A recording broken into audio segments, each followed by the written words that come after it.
आज काय बनणार आहे सोनाज रेसिपीमध्ये? चला मग या बघूया आपण काय बनणार आहे.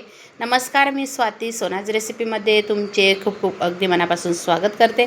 चला तर मग वेळ न घालवता रेसिपीला सुरुवात करूया. रेसिपी स्किप न करता संपूर्ण बघा. तर आषाढी एकादशी तर आता जवळच आलेली आहे. सर्वांना रामकृष्ण हरी. तर त्याकरता मस्त अशी आपण एक वाटीपासून मस्त अशी मसाली भगर बघणार आहे.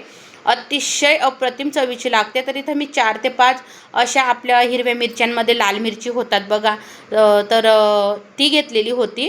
ओली मिरची लाल, एक वाटी भगर, एक बटाटा साल काढून कट करून पाण्यात ठेवला, अर्धी वाटी शेंगदाणे घेतले. आता इथं बघा गॅस चालू केला, कढई ठेवली. कढई तापल्यानंतर आधी मी शेंगदाणे भाजून घेणार आहे. तर बघा शेंगदाणे असे भाजून घेतले मी. तर बघू शकता, तर तीच कढई आता इथं मी ठेवलेली आहे. तर भगर आमटी, साबुदाणा, वेगवेगळे पदार्थ खाऊन एखाद्या वेळेस कंटाळा येतो तोच तोच पदार्थ खाऊन. तर मग तुम्ही अशी भन्नाट चवीची ही मसाली भगर नक्की माझ्या पद्धतीने बनवून बघा, तुम्हाला आवडल्याशिवाय राहणार नाही. तर बघा इथं मी 1 ते 1.5 पळी तेल टाकून घेतलेलं आहे. आता इथं बघा आधी शेंगदाणे भाजले म्हणून कढई थोडी तपलेली होती जास्तची, तरी मी गॅस बंद करून दिला होता. तर बघा आता मी बटाटा टाकून घेतला आधी, आणि बटाटा मस्त छान फ्राय होऊ द्यायचा. कारण आपण आधी जर आपण जे लाल मिरची घेतली ओली, तर ती जर आधी टाकली तर मग ती जळून पण जाईल आणि ठचका पण होईल. म्हणून मग ही ट्रिक नक्की वापरा. तर बघा आता बटाटा टाकून झालेला आहे. बटाटा थोडासा तेलामध्ये फ्राय झाला. आता जो ठेचा बनवून घेतलेला आहे बघा, तर इथं तुमच्याकडे जर कोरडी मिरची असेल, वाढलेली लाल मिरची, तर ती तर अजूनच छान लागते. पण असंही तुम्ही हिरवी मिरची लाल झालेली अशा ओल्या लाल मिरचीचं ठेचा टाकून बघा. खरं सांगते, इतकी भन्नाट चवीची ही भगर लागते. अगदी जिभेला चव आल्याशिवाय तुमच्या राहणार नाही. तुम्ही नेहमी बनवाल. इथं आता शेंगदाण्याचा जाड बारीक असा मी भरडा करून घेतला. साल मी काढलेले नाही, सहसा मी शेंगदाण्याचे साल कमी काढते. एखाद्या वेळेस घरच्यांनी म्हटलं तरच काढते, नाहीतर नाही काढत. पण नेहमी तर नाही काढत. तर आता बघा बटाटे परतल्यानंतर तो ठेचा टाकून घेतला होता. ठेचा मस्त परतून घ्यायचा, म्हणजे आपले बटाटे छान शिजतात, ठेचाही मस्त परतला जातो. आता ठेचा परतल्यानंतर जो आपण शेंगदाण्यांचा कूट करून घेतला जाड बारीक भरडा, तोही टाकून घेतला. तर तुम्ही जर जिरे खात असाल मैत्रिणींनो, कोथिंबीर खात असाल तर नक्की वापरा. इथं बघा भगर मी छान स्वच्छ निवडून धुवून घेतली आणि टाकून घेतली बघा आता.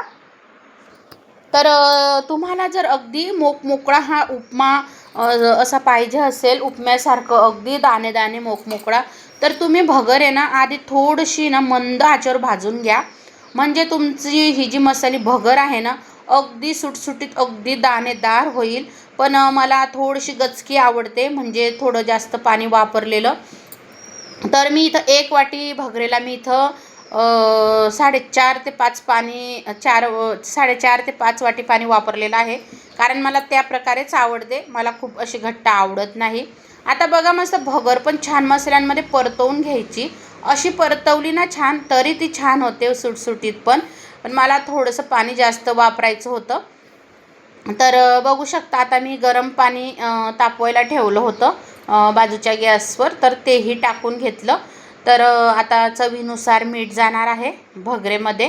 तर अतिशय अशा ओल्या लाल मिरचीपासून ही झणझणीत उपवासाची आषाढी एकादशी स्पेशल मसाली भगर मी तुमच्याकरता घेऊन आलेली आहे मैत्रिणींनो. तर खरोखर जर तुम्हाला ही मसाली भगर रेसिपी माझी जर आवडली असेल, तर मोठ्या मनाने मोठ्या प्रेमाने लाईक शेअर सबस्क्राईब करायला विसरू नका. आणि बघा मी मस्त असं झाकण ठेवून दिलं होतं बारीक गॅसवर होऊ द्यायची. आणि तुम्ही बघू शकता मस्त काय छान अशी भगर होण्यात आलेली आहे. तर छान अशी आता एकदा मी परतवून घेईल आणि परत झाकण ठेवल आणि अजून बारीक गॅस करल भगरेचा. तर आपल्याला बरोबर कडून येतं भगर झाल्यानंतर.